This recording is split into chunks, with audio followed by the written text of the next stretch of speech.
Hey everybody, you're listening to WVA Stonewall Jackson. WVA Stonewall Jackson. EAM, emergency action message, emergency action message. Breaking news in Mercer County, West Virginia. Tractor trailer crash causes backup on Airport Road in Mercer County. A Mercer County road is shut down following a bad wreck involving an 18-wheeler. The crash happened shortly before 9 o'clock a.m. Tuesday on Airport Road in Mercer County. Very few details are known. We understand the wreck involved a big rig and another vehicle. Look for more information as it becomes available. Drivers are encouraged to find an alternate route. Now for the weather forecast, y'all. Today's highs will be 72 degrees, low 53. High pressure will be seated in New England today, propelling moisture in our direction off of the Atlantic west-easterly winds. This means the areas along and east of sunny sun today and tomorrow will experience partly sunny to mostly cloudy skies and early a.m. late p.m. periods of drizzle on occasion. West of I-77 will be partly cloudy and mostly sunny with warmer temperatures into this afternoon. Temperatures east today will be in the upper 60s, while temperatures west will be in the low to mid 70s. Overall, rain chances are slim to none for everyone, though, and besides the east versus west difference in cloud cover and temperatures, we look to stay fairly dry besides the occasional drizzle and fog through late week. Lows tonight will fall into the 50s under partly cloudy skies, and highs Wednesday and Thursday will again be in the upper 60s and low 70s with clouds still hanging around across our eastern slopes. We still have uncertainties heading into the weekend depending on the track of Hurricane Matthew and its interaction with an approaching cold front from the west. The track has recently shifted west a little, but the Euro model, for example, still has the majority of the storm offshore for us into the weekend. Regardless, a chance of showers will be likely at some point Friday, p.m. sun a.m. as the cold front approaches us, as we may be sitting in between that system and Matthew at one point. It may get a little gusty at times into this weekend as well. Stay tuned, people. Now for the 7-day forecast. Tuesday, the highs 72 degrees, low 53 degrees, partly sunny. Wednesday, the highs will be 69 degrees, low will be 54 degrees, partly cloudy. Thursday, the highs will be 72 degrees, lows will be 51 degrees, partly cloudy. Friday, our highs will be 72 degrees, our lows will be 52 degrees, partly cloudy, 20% chance of showers. Saturday, our highs will be 69 degrees, our lows will be 54 degrees, partly cloudy, a 30% chance of scattered showers. Sunday, our highs will be 62 degrees, and our lows will be 47 degrees, partly cloudy, 20% chance of showers. And Monday, our highs will be 64 degrees, and our lows will be 42 degrees, mostly cloudy. Now make sure y'all stay tuned and everything for further weather updates, and I'll keep y'all updated on Hurricane Matthew and everything. Now let me see if I can find y'all some articles here to read on Infowars.com.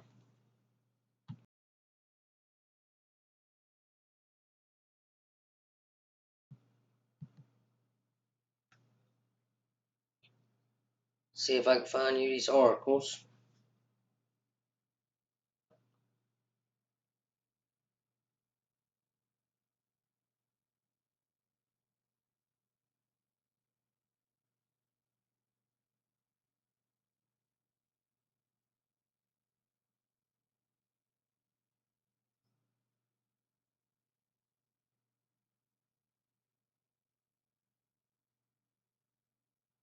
Here's an article right here.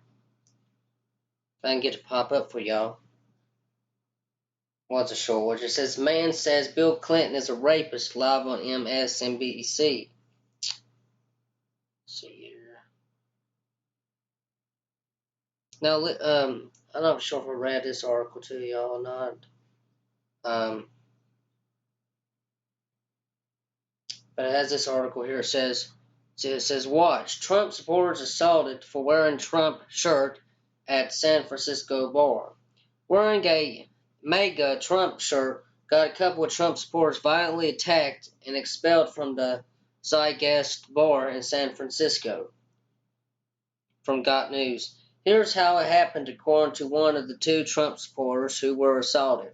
While in San Francisco, we popped into a bar called Zeitgeist. The blue-haired barmaid at the counter pointed to my friend's MAGA shirt and asked, "Are you serious?" He responded, "Yes." She replied, "We're not going to serve you. You need to leave." Another bartender offered to get us a drink, but the blue hair came back to chastise him. "Don't serve these bigots." We engaged the blue hair by asking what about our positions offended her so deeply. Her response was that we're bigots, need to leave, and that there was nothing to discuss. She left the bar counter to grab some things to kick us out, and this is when the recording starts. I was walking and at some point running backwards while recording, so the camera is a bit shaky. If you watch closely, you'll see 1, the bouncer physically pushing me through and out of the bar. 2, the bouncer trying to pry the phone out of my hands. 3, the bouncer throwing a punch. 4, the bouncer chasing me out into the middle of the street. 5, the bouncer chasing me on the sidewalk. And 6, a post-mortem discussion with another bouncer and a bar patron about how Trump supporters have to keep quiet in San Francisco. And y'all can watch a video on Infowars.com if you want to hear more about that. Let's see here.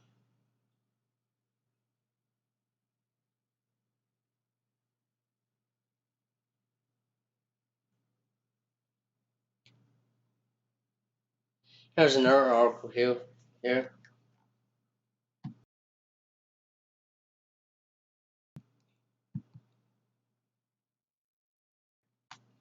Vice President debate gives Mike Pence the chance to prosecute case against Hillary. When Mike Pence takes the stage Tuesday night in Farmville, Virginia, the Republican vice presidential nominee will have the opportunity to do something Donald Trump didn't really do during last week's presidential debate: prosecute a case against the return of the Clintons to the White House. It's possible that the debate between Pence, the Indiana GOP governor, and Tim Kaine, the Virginia Democratic senator, will just be one big, mild-mannered snooze fest. Neither Pence nor Kaine draw attention like Donald Trump or Hillary Clinton usually do, and the ratings on television will reflect that. But if he goes on offense, Pence, a former conservative radio and television host who sticks to talking points, has plenty of material to work with. Hillary Clinton's emails and the FBI were only briefly covered in the first presidential debate.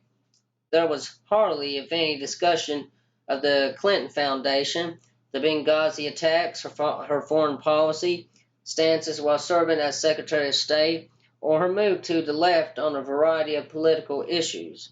The question is whether Pence will get the opportunity.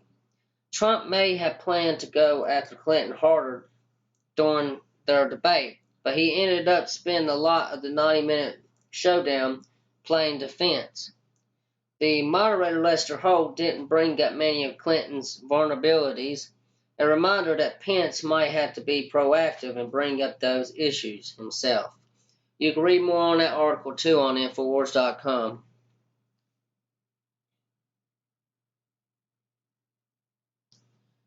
Here's an article here. It says parade float features Trump executing crooked Hillary via electric chair. It says a parade float at the county fair in Indiana depicted Democrat presidential contender Hillary Clinton seated in an electric chair with Republican opponent Donald Trump ready to pull the switch. The creators behind the work featured this past weekend at the Aora Farmers Fair say residents always look forward to their next inventive float. The people in Aora and surrounding area love to see us in the parade. The float's maker, Frank Linkmeyer, revealed to WCPO, adding it could have had Donald Trump in the electric chair. It was a toss-up, but some residents were apparently offended by the display, which also showed several "Make America Great Again" signs, a black face Easter Island statue, bizarrely meant to represent President Obama, and the Grim Reaper accompanied by a priest reading Hillary her last rites. Who thinks this is appropriate for a fair parade where children, some of them minorities and girls, and are marching and playing instruments and watching? One person complained on Facebook, "Who thinks this is something to laugh at or be proud of? This is disgusting. This makes me embarrassed to say I live here. This is Aurora, Indiana. Congratulations."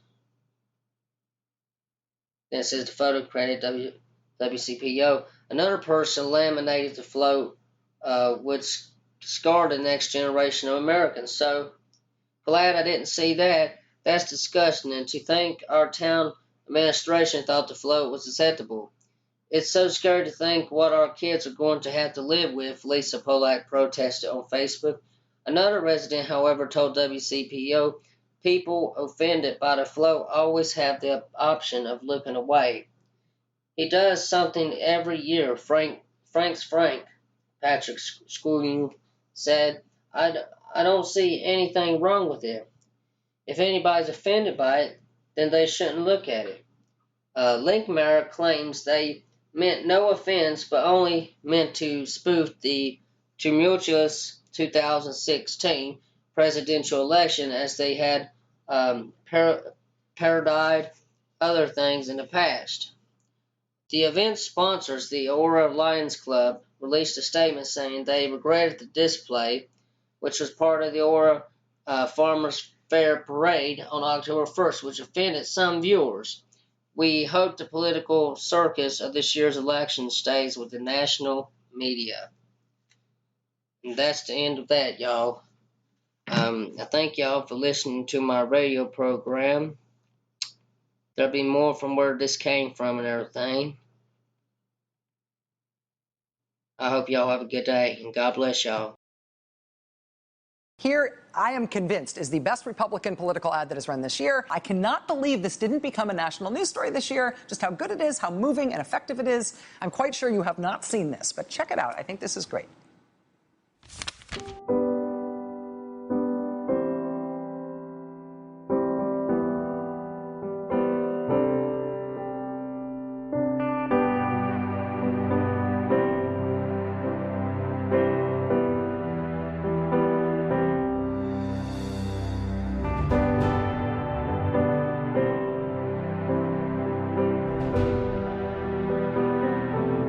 My hands. Nobody has ever hit my hands. I've never heard of this one.